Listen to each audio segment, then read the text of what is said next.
some Jewish families by the name of Hitler officially applied for a change of name, adverting to the anti-Semitic German politician. This is on page 46 of Hitler's Vienna by Bridget Hayman. The summer of 1933, this is when Hitler had just come to power, brought new headlines. Lidovo Novini in Prague reported on July 6th that in Poland, people were mentioning an Abraham Hitler from the 18th century as Hitler's ancestor. Deutsch Freihardt of Saarbrücken wrote on July 6, quote, "The Jewish Hitler family," with sources. Österreichisches Morgenblatt, as I say, I'm probably butchering these, wrote on July 13th, quote, "Brown Hitler and his yellow spot." I guess it was kind of a play on words of the Brown Church or something. Vorarlberger Walk wrote, quote, "So he did have a Jewish grandmother after all, Mr. Hitler." No, referring to Mr. Hitler. And she gives her sources for all these. In the meantime, Bekessi had become an editor for Österreichisches Abendblatt and published new revelations starting on July 12, 1933. For example, on July 14, 1933, quote, "Awesome traces of the Hitler Jews in Vienna," was the subject, with photographs from Hitler graves in the Jewish section of Vienna's Central Cemetery. In other words, gravestones that said Hitler on them, of Hitlers who had died, and a cookbook by one Rosalie Hitler written in Hebrew. On July 19th, Bekassi's newspaper even printed the headline, "Hitler's Jewishness officially confirmed." This time the newspaper published the pedigree of a Jewish Hitler family in Poland, and she goes on, and I would say that she makes the case that that headline was exaggerated there slightly. What I'm pointing out to you, though, is all the different arrows pointing in the same direction here. So at any rate, and it says in a footnote that Brown Hitler was a play on the Brown Church.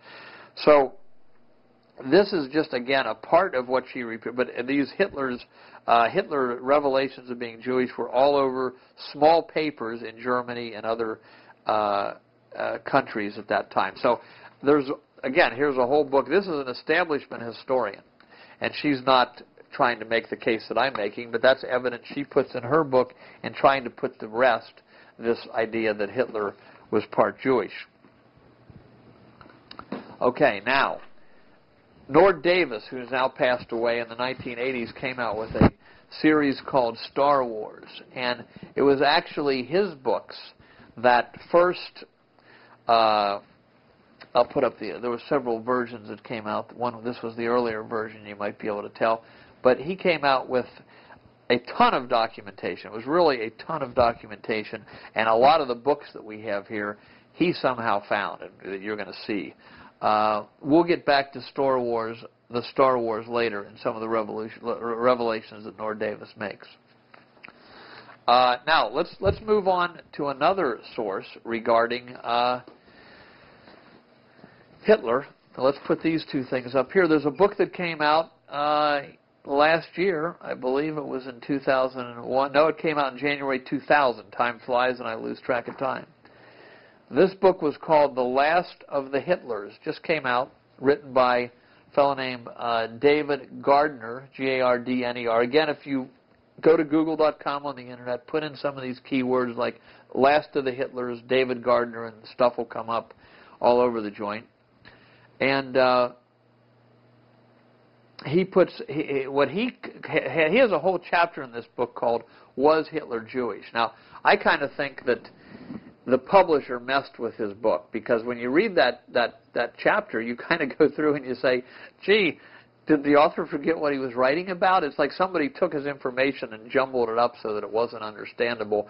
I'd like to get in touch with him to see if this is a good reason why, if you publish your own book, the researcher that I'm looking out there that might take this research much farther, publish it yourself. There's a process now called on-demand printing that IBM or many small printers do. You go publish your own book. You can publish 5 at a time once you scan the pages in. And that's the way to do it, so you don't have your chapters jumbled up. But the more revealing thing was, let's look at this thing here from CNN. There's David Gardner appearing on CNN with Paul Azan, and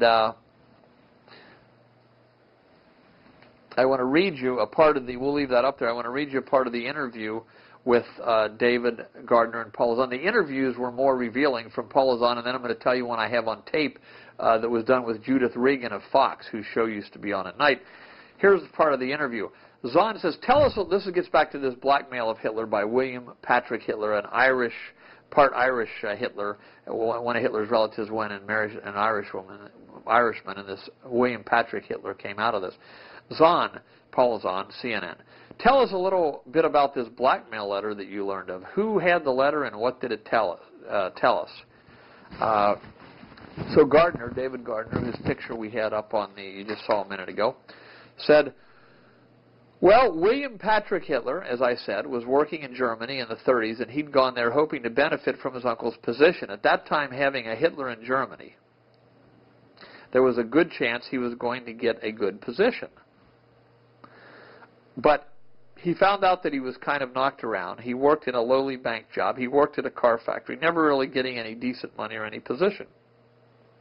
He sent a blackmail letter to Adolf, which, as you remember, Hans Franks referred to, and in the face of the gallows, basically saying, if you don't give me a better job and treat me a little better, I'll go public with a speculation within the family that Hitler himself had a Jewish grandfather. Zahn, Paul Zahn, whatever became of that threat? David Gardner.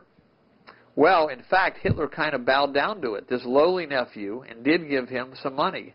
Which is kind of curious. I mean, of all the terrible things that Hitler did, the one person that stood up to him seems to have been his own nephew, and who went away with the equivalent now to $250,000. Zahn, let's talk about the reality of the lives of these nephews, and then she goes on to something else. Now, the Judith Regan interview on Fox, which I have on tape from around that time, is even better. In there, she says about this letter, she says, so Hitler paid this guy the equivalent of William Patrick Hitler, the equivalent of $250,000 to keep quiet about this Jewish ancestry thing. And Gardner says, yeah, and she says, so it was like a payoff? And Gardner says, yeah. Now, David Gardner isn't just some weird author. His previous book was a biography of Tom Hanks. So I think he got into areas here that he wasn't supposed to. This book, as far as I know, is still not available in America. You have to order it from England.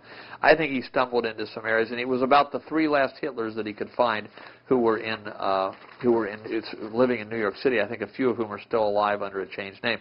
So anyway, there you have it. There's another bombshell book that's out recently, and you can go ahead and look it up for yourself. The big bombshell in that book, though, something that did come out in his chapter, was Hitler Jewish, and this is critical. Ratisbon lays tremendous importance on this.